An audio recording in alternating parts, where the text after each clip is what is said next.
আর শাকিল, নতুন করে কোন কোন এলাকা প্লাবিত হয়েছে, পানি কমার কোনো সম্ভাবনা আছে কিনা এবং প্রশাসন আসলে কি ধরনের উদ্যোগ নিয়েছে দুর্গতদের জন্য?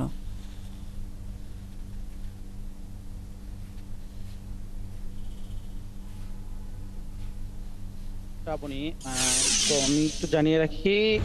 গত দুদিন ধরে কিন্তু আসলে ধীর গতিতে নামছে উজানের পানি।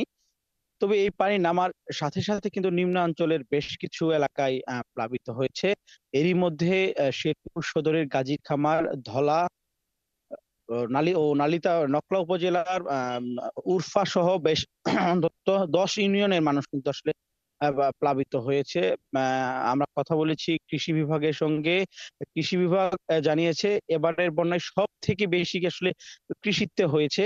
কেননা প্রাথমিকভাবে তারা 500 কোটি টাকা আসলে ক্ষয়ক্ষতি কৃষিতে হয়েছে বলে তারা একটা প্রতিবেদন পাঠিয়েছেন। পাশাপাশি আম, আহ, ক্ষতি ক্ষতি হয়েছে মৎস্য বিভাগে।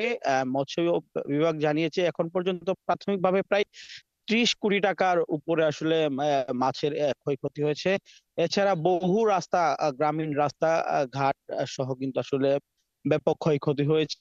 আমরা কথা বলেছি স্থানীয় প্রশাসনের সঙ্গে।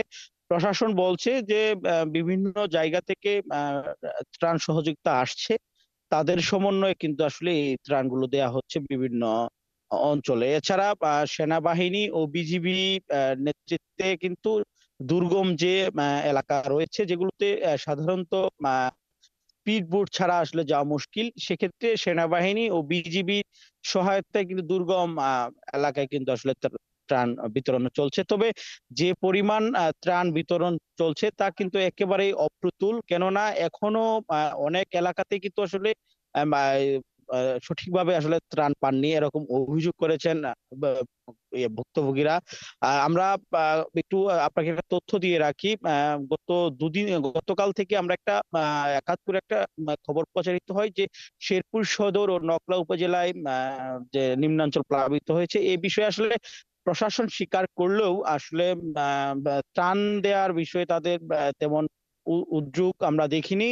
তবে ঢাকা থেকে বিভিন্ন স্বেচ্ছাসেবী সংগঠন কিন্তু এবং ব্যক্তি উদ্যোগে কিন্তু অসংখ্য মানুষ এসছেন।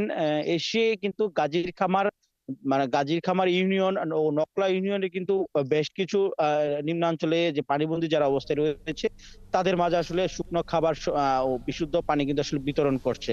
তবে শেরপুরের বন্যায় কিন্তু এবার শেরপুরবাসী সব থেকে বেশি আসলে কৃষিতে ক্ষতি হয়েছে। তবে আমি একটা জিনিস আপনাকে জানিয়ে রাখি, পানি উন্নয়ন বোর্ডের সঙ্গে আমার কথা হয়েছে। পানি উন্নয়ন বোর্ড আমাকে জানিয়েছে যে এখন পর্যন্ত শেরপুরের সবকটি নদ নদীর পানি কিন্তু বিপদসীমার নিচ দিয়ে প্রবাহিত হচ্ছে। ফলে ফলে কিন্তু নতুন করে আসলে আর শঙ্কা নেই। তবে একটা শঙ্কা থেকেই যায়, গতকাল রাত থেকে কিন্তু থেমে থেমে শেরপুরের বিভিন্ন এলাকায় বৃষ্টি হচ্ছে, যার ফলে আমরা শুনছিলাম আশঙ্কা শাকিল করা মুরাদ যেটি যাচ্ছে। বলছিলেন যে নতুন করে কোনো এলাকা প্লাবিত হওয়ার সম্ভাবনা নেই, তবে যেটি বলা হচ্ছে নতুন করে বৃষ্টি হলে হয়তো কিছুটা পরিস্থিতির অবনতি হতে পারে। আপনি খোঁজ খবর রাখতে থাকুন, আমরা আপনার মাধ্যমে শেরপুরের বন্যা পরিস্থিতি তথ্য দর্শকদের জানিয়ে দেব।